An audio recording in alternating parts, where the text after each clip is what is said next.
Be ready for transcription.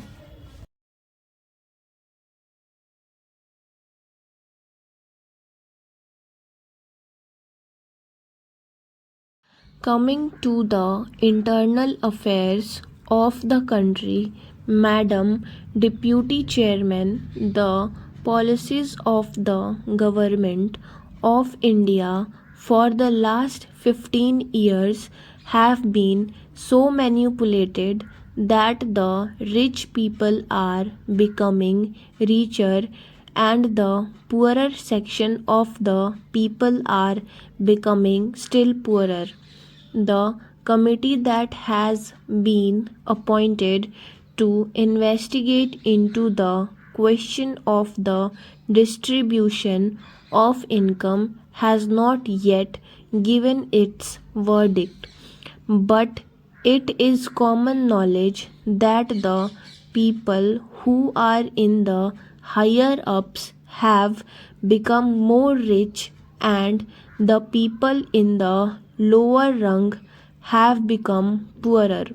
The prices of essential commodities that the peasants and the worker use have gone up so high that they are not within the reach of the mass of the people of the country. Government have not taken adequate step to bring down the prices and to stabilize the prices as were recommended by the Food Grains Committee. We are now in the third plan while the plans are progressing. The number of the unemployment in the country is increasing. This is a very anomalous position.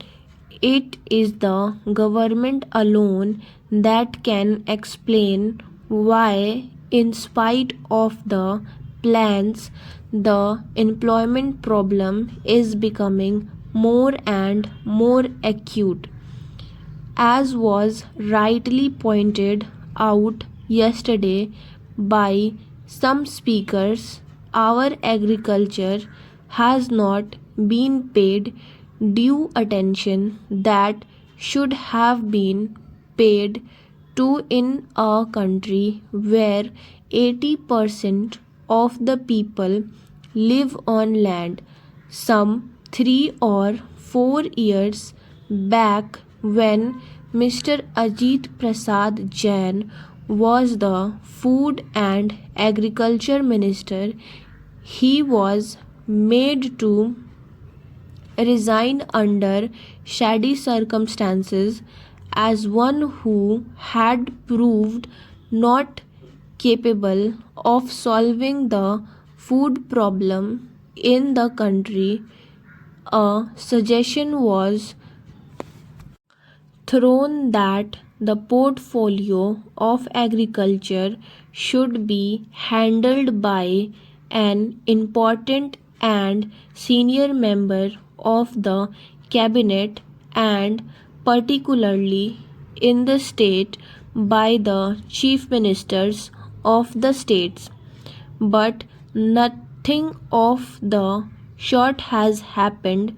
Whatever increase in food grains output we have obtained is not because of any increase in the yield per acre, but because of extensive cultivation. More land has been brought under cultivation and some irrigation facilities have now been provided, but the increase that we have seen is not in keeping with the demand that is necessary for us to feed millions in India. So, whatever industrial development we want, the basic factor is that our agriculture economy should be improved. For that, all efforts should be made, more fertilizers should be used, and new methods of cultivation should be employed for growing more food crops and for growing other cash crops. In review that was published by the Planning Commission itself, they have pointed out that there is acute storage of power in more than 50% of the states in India. We have accepted a planned economy. We have completed two plans and we are now in the third plan. I do not know why the Planning Commission of the planners concerned did not foresee this storage of power in most of the states in India and why they did not plan generation of more power so that people will not accuse the state government or the planning commission that they did not work out the plans properly in order to have more industries and to have more food grains produced through lift irrigation. In most of the states in Andhra and in West Bengal, in Bihar, in Karnataka, there is power storage. Whatever power is available now is being rationed. There are thousands of units of small scale industries which are not working for watt of power, and there are thousands of lift irrigation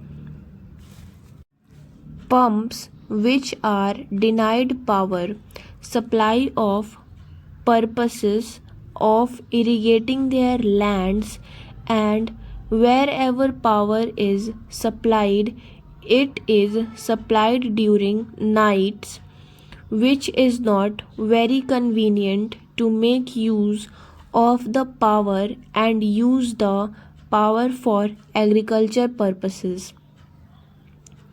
The finance minister, in the statement that he made in the Lok Sabha and which was placed before us, has stated that it was assessed that for the successful implementation of the plan, even after taking every possible measure for the development of our export, which clearly must be given the highest priority, we would need external assistance of the order of rupees 2600 crores, and we have however been less successful in obtaining and utilizing the external assistance